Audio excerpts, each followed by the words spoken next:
بسم الله الرحمن الرحيم. السلام عليكم ورحمة الله وبركاته. اللهم صل وسلم وبارك على سيدنا محمد وعلى آل سيدنا محمد.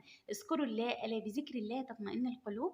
ازيكم يا حبايبي، عاملين ايه؟ يا صباح الفل عليكم. دي قناتي، لو أول مرة بتشوفوا القناة عندي أتمنى طبعا نشترك، وأتمنى كمان تفعلوا باللايك علشان أول ما أنزل فيديو إن شاء الله بإذن الله يوصل لحضراتكم. تنزلوا كده لو عجبكم الفيديو واستفدتوا، بالله عليكم ما تنسوش بس اللايك علشان اللايك هو اللي بيبدأ يرفع الفيديو. تعالوا كده هنخش على تفاصيل الفيديو. النهارده العمر الكام؟ النهارده العمر ال17. طيب هو انا امتى بقى هغير العلف للفراخ؟ هقولك كل حاجه بالتفصيل ان شاء الله باذن الله في فيديو النهارده.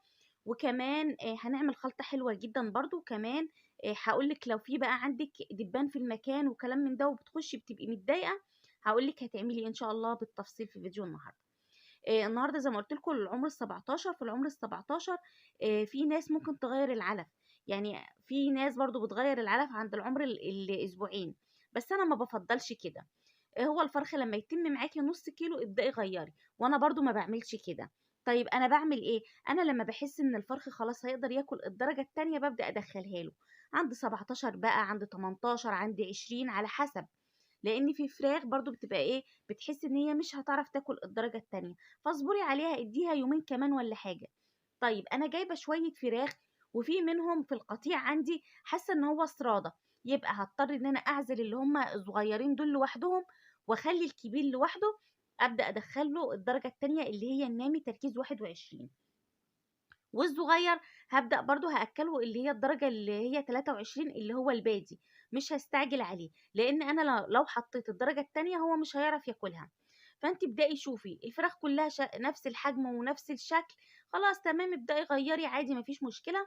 وطبعا قبل التغيير هنحط قبل مضاد سموم وبعد كمان مضاد سموم. طيب لو مفيش مضاد سموم ابدأي حطي خل. وطبعا لو في اسهال هتأجلي شوية برضو تغيير العلف، خدي بالك يعني لو عندك اسهالات شديدة برضو الأحسن ان انت تجيبي مضاد سموم يكون كويس قبل وبعد تغيير العلف، لان انتوا طبعا عارفين مع تغيير العلف ممكن تبدأ تظهر شوية اسهالات كلام من ده.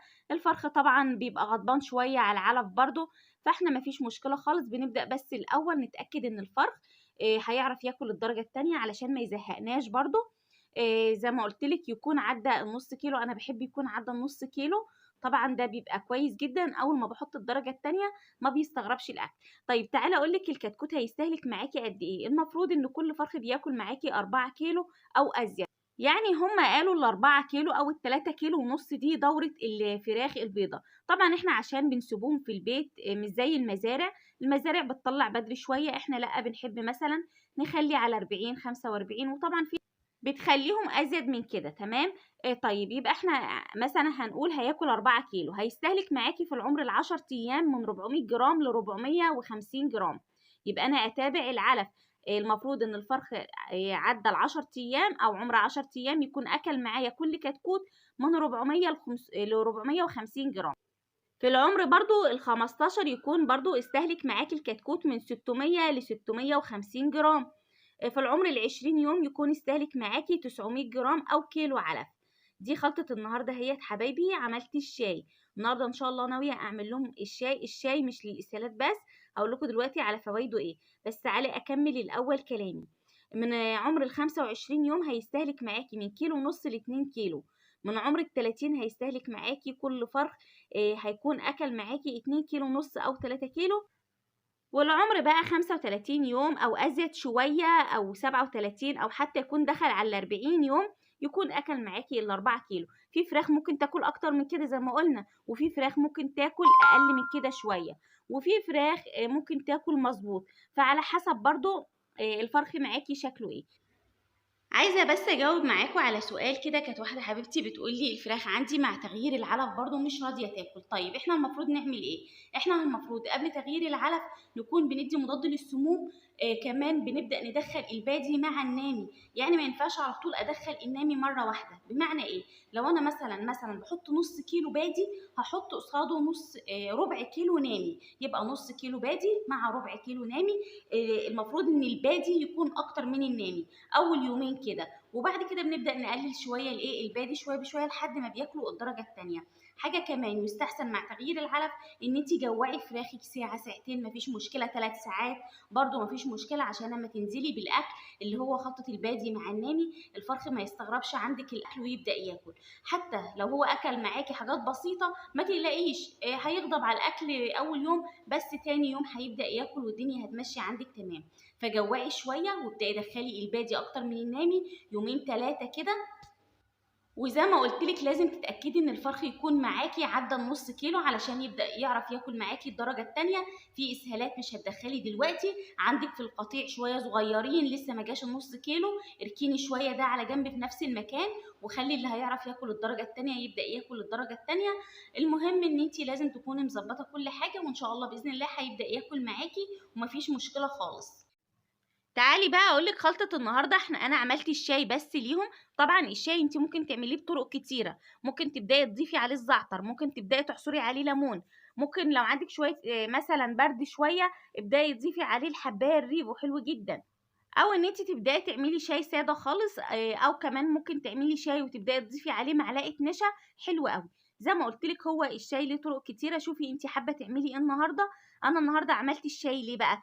مش عندي اسهالات ولا حاجه، بس انا عملته علشان بيقوي معاكي الجهاز المناعه، بيرفع المناعه، فاتح شهيه، ايوه فاتح شهيه، كمان بيساعد معاكي على القضاء على الفطريات، وبيساعد معاكي كمان لو في شويه اسهالات كلام من ده بيظبط الدنيا. طبعا مضاد للاكسده، وكمان بنستخدمه للبرد زي ما انا قلت لحضراتكم ان انت ممكن تبداي تضيفي عليه حاجات، وبيمنع معاكي البكتيريا الضاره اللي هي في امعاء الفراخ، وبيعزز معاكي البكتيريا النافعه. حلو جدا للحمام، قبل كده قلت لكم للي هي مرحله الريش، لما تخشي وتلاقي الحمام عندك الريش بتاعه بدا يقع ابداي اعملي له الشاي، فحلو جدا ايه الشاي معاكي. فالنهارده حبيت اعمل الشاي علشان خاطر ان انا اعزز المناعه وكمان افتح الشهيه. بصوا حبايبي هنا انا بقول لكم انا بسيب الشباك كده اهوت مفتوح زي ما انتم شايفين، عامله بس يعني ضرفه منه سلك، والضرفه التانية سايباها زي ما هي ازاز. تمام، ما بشغلش النور بقى. هنا بقى لو انت مش عايزه اي دبان ولا اي حاجه دايما مكانك يكون نظيف. وزي ما انتم شايفين كده انا معايا سفلو ده ببدا ارش بيه، يعني باخد مثلا زي رتل ميه وبحط عليه شويه من السفلو ده وببدا امسح بيه المكان. بصي تحفه، مش عايزه اقول لك زي ما انت شايفه ولا مفيش دبانه ولا ناموسه ولا اي حشره.